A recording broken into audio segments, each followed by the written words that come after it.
Hi there, welcome. My name is Simon Girvin and welcome to another episode of Launching Agile Projects as we board the Inception Deck to explore another artefact in a bit more detail. This one addresses the question no Agile team wants to hear. How long will it take, what am I going to get, and how much is it going to cost? Because in an ideal world, that's about predicting the future, and we know that it's very difficult to predict the future, and the whole purpose of a lot of Agile is really about avoiding that question, about saying let's fix our certainty horizon relatively short because we know we can trust that, a week or 2 weeks or 3, and then let's not answer the question about the future until the future comes. Let's adapt, let's iterate, let's respond to change, but somebody at some point is still going to say, what can I get in 6 months, or what will I get for my £500,000 or whatever. So this artefact is all about being able to answer that question. It's called How Big Is This Ship? And it's all about the team sharing what they think about what might happen. What might it cost? How long might it take? What might the feature set be when we get to release? Because we know the team have an idea. Everybody has a rough idea, especially if they're experienced, they've worked on other projects, they've got a rough idea of when they might expect to get something live or roughly how big the team needs to be. And now this is about accuracy, not precision. So give tolerances, give broad, hand-wavy answers. We think we'll be able to deliver in 4 to 6 sprints, and our sprints are 2 weeks long, or 6 to 12, or something like that.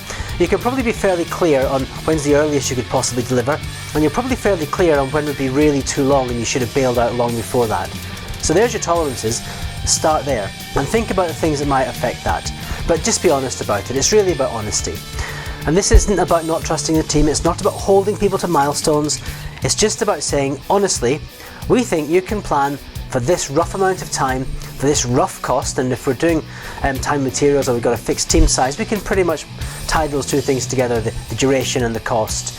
And then we've got some idea of what the minimum set of features are. Now the good news is, if we're an Agile team, what we're going to be doing is focusing on the high value features first and completing them and getting them out there into early versions or MVPs. So the worst case on the feature side is things move a little bit and you don't get the lesser value features.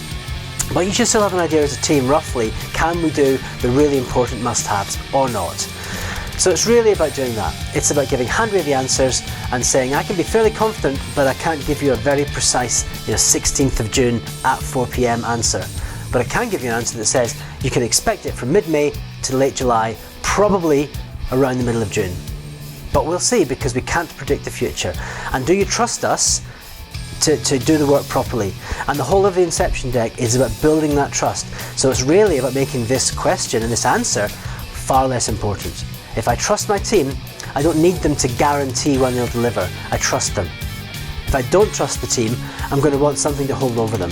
So if you've got this question being asked persistently and consistently by your stakeholders, maybe you haven't built the trust that you need. And maybe that's something to look at in the early stages of the work. But if you are getting asked the question, it's good to have an answer. And that's all that How Big Is This Ship is all about. Thank you for listening. Join me next time as we board the Inception Deck to explore another artefact in a bit more detail.